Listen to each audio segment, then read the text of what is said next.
ভাই আমার এক প্যাকেট গুঁড়া দুধ দিয়েন তো। ভাই 10 মিনিট অপেক্ষা করতে হইব, গোডাউন আছে তো ওখান থেকে আইনে দিতে হইব। ভাই আমার একটু তাড়াতাড়ি দিলে ভালো হইতো, আমার একটু তাড়া আছে। আরে ভাই বলছি না 10 মিনিট অপেক্ষা করতে হইব। আরে ভাই আপনি আমার দোকানে, ভাই ভাই বসেন, আমি টুল দিতেছি। টুলটা দে তো। আরে ভাই টুলের প্রয়োজন নাই, আমি বসবো না, আমার একটু তাড়াতাড়ি দিলে ভালো হয়। আরে ভাই আপনি এসে বন, আপনি যে কত স্পেশাল মানুষ আপনি নিজেও জানেন না ভাই। আরে ভাই বই তৈব না, আর আমি আপনার কাছে স্পেশাল মানুষ মানে আমি আপনার চিনি না জানি না, আপনি আমার চিনেন না জানেন না, আপনার কাছে স্পেশাল মানুষ মানে বিষয়টা আমার একটু খুলে বলেন তো। আরে ভাই আপনি আমাকে চিনেন না ঠিক আছে, কিন্তু আমি আপনাকে ঠিকই চিনি। আপনি মনে করেন 1 বছর আগের কথা, আপনার কিছু টাকা হারাইছিল, আপনার মনে আছে কিনা?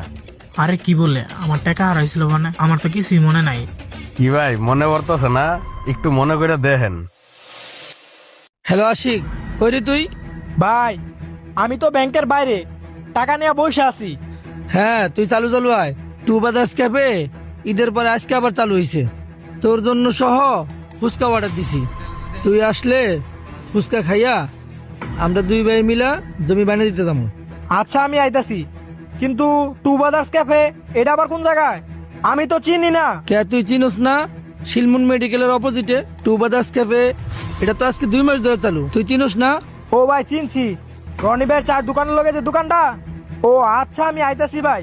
তুই চালু চালু আয়, তুই আইলেই ফুচকা খামু। আচ্ছা রাখি।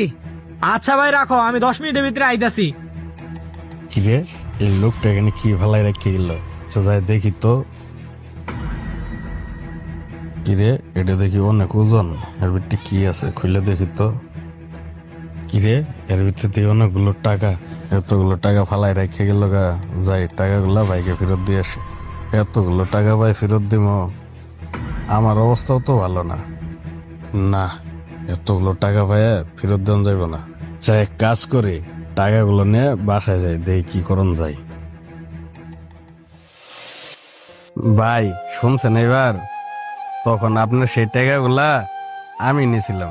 তখন আমার টাকাগুলো আপনি পাইছিলেন, তাহলে তখন আমাকে টাকাগুলো ফেরত দিলেন না কেন?